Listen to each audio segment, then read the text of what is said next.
우리는 종종 어떤 모임에 초청을 받을 때가 있습니다. 대부분 보면 모임에 보면 어떤 밥 한 끼 먹자고 하고 또 함께 차 한 잔 마시자, 이런 자리는 늘 마음이 즐겁고 기분이 좋습니다. 가끔 어떤 모임에 초청 갔다가 기분이 좋지 않고 마음이 상하고 올 때가 있습니다. 그것은 어떤 의도를 가지고 또 이용하기 위해서 초청할 때 그렇습니다. 오늘 본문에도 보면 초청하는 자의 모습이 나오는데, 누가 초청하느냐 하면 바로 지혜입니다. 지혜가 우리를 부르고 있다, 이렇게 말합니다. 지혜가 길거리에서 부르고 또 광장에서 소리를 높인다, 이런 얘기합니다. 지혜가 우리를 부른다는 게 도대체 무슨 말인가? 이 지혜가 어떻게 광장에서 소리를 높이는가? 의문점이 들 수밖에 없는 거예요. 자, 여기서 이 지혜를 의인화했다는 것을 알아야 됩니다. 지혜가 사람처럼 말하고 행동하고 있음을 말하고 있습니다. 여기서 지혜가 사람들을 공개적으로 초청하고 있음을 우리는 봐야 됩니다. 이 부른다 하는 이 히브리어는 크게 외친다, 이런 뜻을 갖고 있거든요. 자, 그러면 왜 부르냐는 거예요.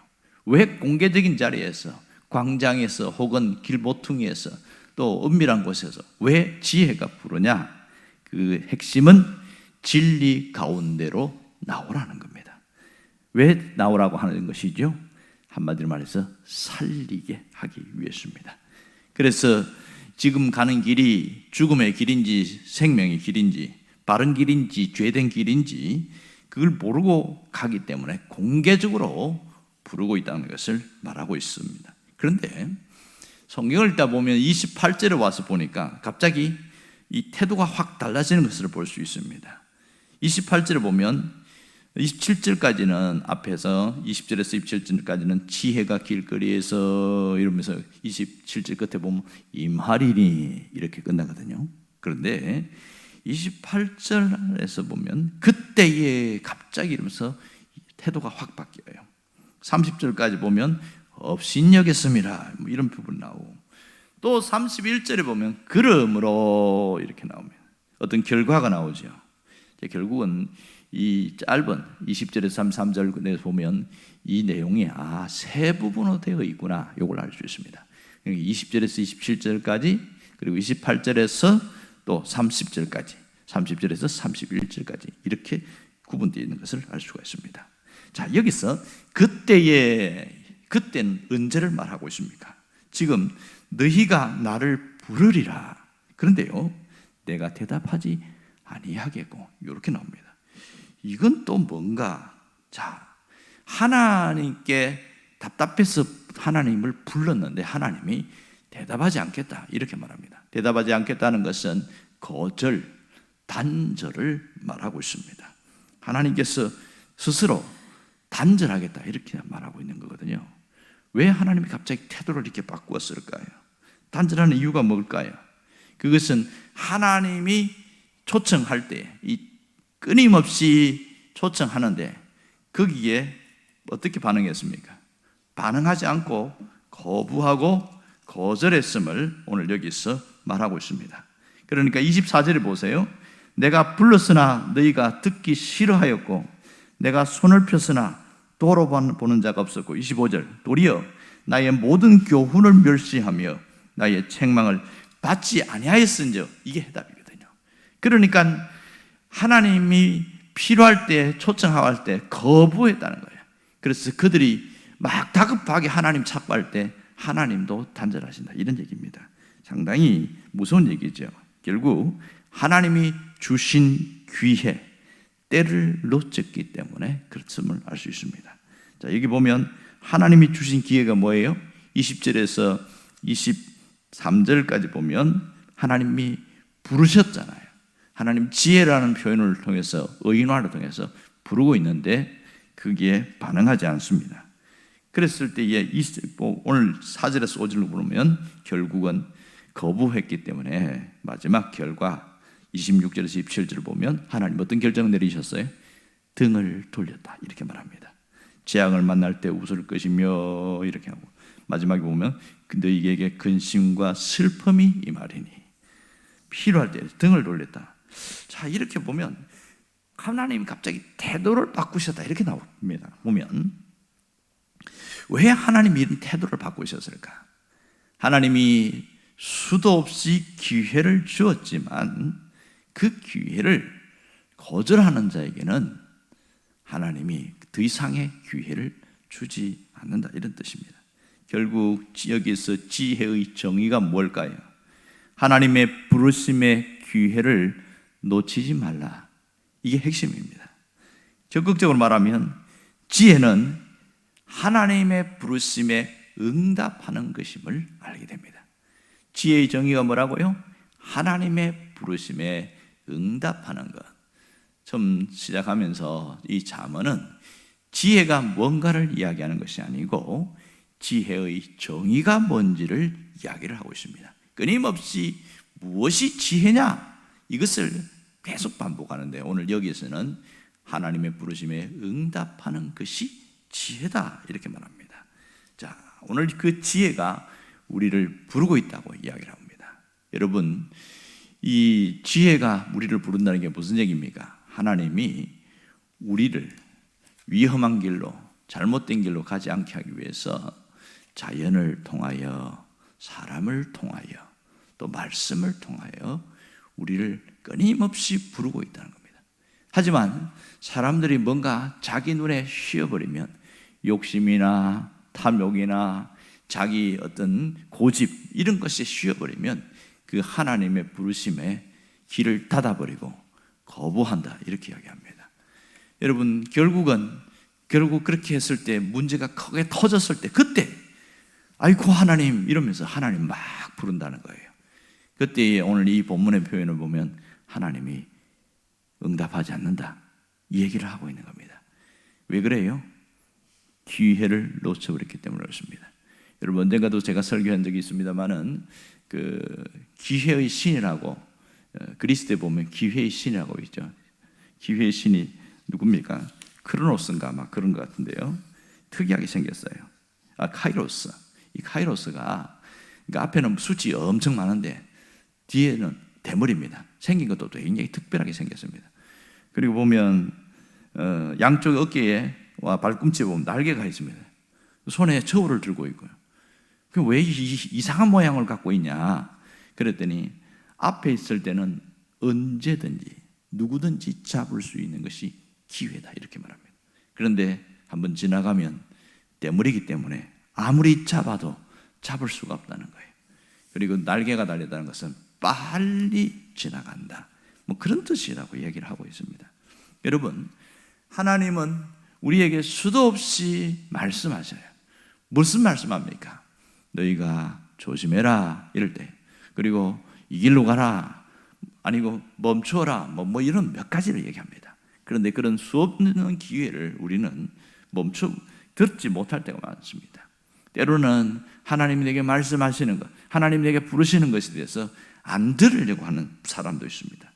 어떤 사람은 듣기 싫어하고, 어떤 사람은 외면하고, 어떤 사람은 그다음에 멸시하고, 어떤 사람은 말씀을 대적하고 뭐 이런 사람도 있다. 오늘 이 본문에는 그런 얘기를 하고 있습니다.